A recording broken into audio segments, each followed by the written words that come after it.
Découvrez le fascinant monde du toucher royal dans l'Europe médiévale.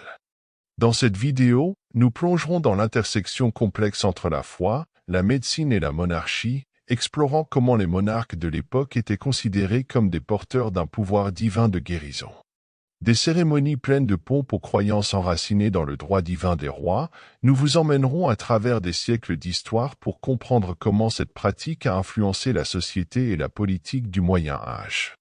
Préparez-vous pour une aventure historique qui dévoilera les secrets derrière l'une des traditions les plus intrigantes de l'Europe médiévale.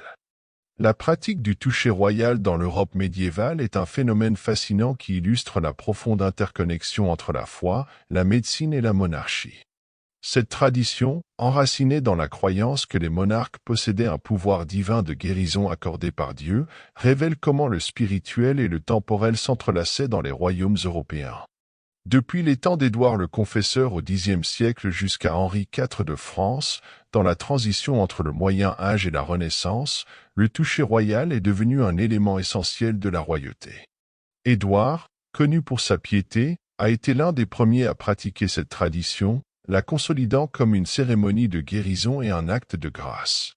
De même, Henri Ier de France, dont le règne a marqué la fin du Xe siècle et le début du XIe siècle, était dévoué à cette tradition, organisant des cérémonies qui renforçaient son rôle de leader spirituel et temporel. La cérémonie du toucher royal était un événement public rempli de pompe, où les malades, dont beaucoup souffraient de scrofules, étaient présentés aux monarques, qui les touchaient et leur offraient souvent des amulettes bénies et des pièces de monnaie de toucher dans le cadre du processus de guérison. Cette pratique procurait non seulement du réconfort et de l'espoir aux malades, mais renforçait également l'image du monarque en tant qu'être divinement incapable d'intercéder auprès du divin. Sous le règne de Louis XIV de France, également connu sous le nom de Roi Soleil, au XVIIe siècle, le toucher royal a atteint son apogée. Louis XIV le pratiquait avec ferveur, le considérant comme une manifestation de son autorité divine et de son rôle de gardien spirituel de son royaume. Pendant son règne, la pratique n'était pas seulement un acte de foi, mais aussi un puissant outil de propagande qui réaffirmait le rôle central de la monarchie dans la vie politique et spirituelle de la France. Cependant, avec l'avènement des Lumières et la croissance de la pensée rationnelle et scientifique, ainsi que les changements politiques remettant en question l'absolutisme monarchique, la pratique du toucher royal a commencé à être perçue avec scepticisme. À la fin du XVIIIe siècle, la tradition était devenue obsolète, considérée comme un vestige d'une époque révolue où les monarques étaient vus comme des intercesseurs divins. L'analyse du toucher royal au Moyen Âge invite à réfléchir sur la nature changeante du pouvoir, de la foi et de la médecine à travers l'histoire. Cette pratique offre une fenêtre sur le passé, révélant comment les croyances et les traditions d'une époque peuvent façonner les institutions politiques et sociales.